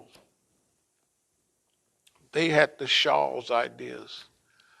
Blacks was inferior. And we're in Bandar Abbas, where there's blacks everywhere. He's thinking he's like one of those guys out there, you know. By the way, something happened when I was in Bandar Abbas. You know them big old Chevy vans, them big ones. Something happened and it went zzz, zzz, and it turned over. It was an army van. All the guys got out of the back of it, pushed it upright, all of them got back in and drove off. I said, they can't lose no war, they can't lose nothing. Suppose something turn over here, they'd have everybody taking the temperature. Right? It would be ridiculous. Tell the truth. The van turned over. They got out, all of them, rocked the van and put it back up, started it up and drove off. I said, they can't lose nothing. They're not going to lose nothing. You know what I mean? And it's normal. You know what I mean? But the last thing on that status, when I was in Bandar Abbas also, that's on the coast down there. Some of the other black people, Revolutionary Guards, from how, let's call them the Iranians who were like the Persians, they was looking at me like, one that made it and one that, I'm looking at the black people to see, because there's tons of black people there. I'm looking at them and their reaction. You're with the big white this way, and you're special something. And I said, man, this is cold blooded. What's going on here? You know the way you can add it all together, and it adds up to certain things are not finished yet, And Will we ever get past that? yeah, if they do like we do, with the foreigners, what do? We tell them, you kiss my behind, right? That's what we tell them. At the big meetings, look, we're not doing that. I think we went to one out here over in Sterling, remember? Before, no, when I was the other meeting, they was begging me. Some of them had begged me to be the chief and be the leader out in California. I was showing you one. He was from Kansas City, and he was there. Since what I had said to them before, I turned down the deal. They, hey, we will get through it, but we have to be just, but we have to be competent. You know what I mean? We have to let them understand what Islam says and how to use it. Just like we have to do on this, what we're talking about now. Islam says what we say. We say what Islam say. Everybody's brothers. On and on and on. That's what it says, right? But that's not what everybody do. Okay? We have to show them that. And I'll close with this. We was over Dar al-Hijra, and one of the imams, they said we was getting a big expensive advertisement in the Washington Post or something. And so they did their mathematics. They said it would be $400 a piece for everybody. So the Imam at one of the joints, they just said, "Oh no, we have it." He had pass on him, you know. I said, "Oh no, it ain't no pass on me. I just went in my pocket and gave him $400." You know, so no, in other words, we don't have no. Okay, now when we don't have it, that's another thing. But we have never allowed that Arab stuff and pronunciation and all of that. I tell them right away. This is, Imam Musa, Arabic pronunciation. I said, the hadith say that you get one reward because you are Arab, and I get two for struggling with it. Right? That's what the hadith say, right? So that finishes it. That's the finish. That's finished. That's our attitude. That's what we have to teach them.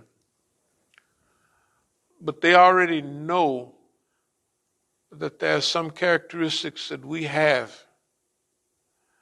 See, this is not a one-way struggle.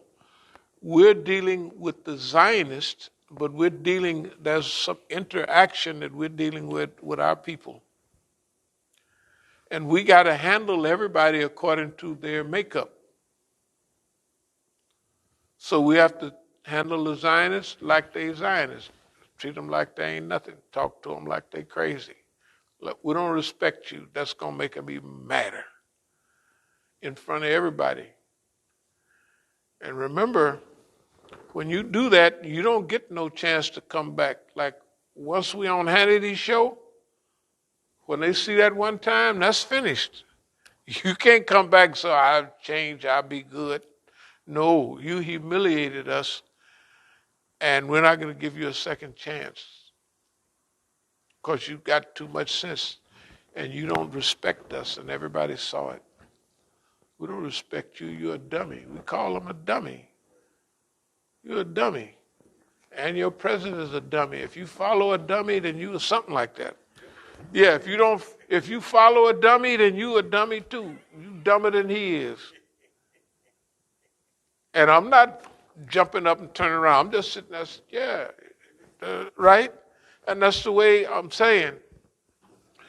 This job that we're doing, we have to be major psychiatrists, sociologists, historians. We got to wear the whole suit. When we come in the door, we got to have everything on, all at the same time. Historians, what is the Arab and African American history? Psychology, what is the relationship between Turks, Arabs, Iranians, Pakistanis, Indians, and us? You got to have it all. And that's why we've been along long enough to know that whatever disease we got, like some of them will tell you about marriage. When they want to get married, they want to marry the lightest woman in this show, especially Indo-Pakistanis. You know, I said that's just Negroism plus, that's all. Because they all got good hair, what they call it, right? And they just got a few little tints. But she's dark. And if you go to Pakistan and you want to see the people sleep in the street, it's them little black guys, a little dark, this blacker than black, blue-black Indians.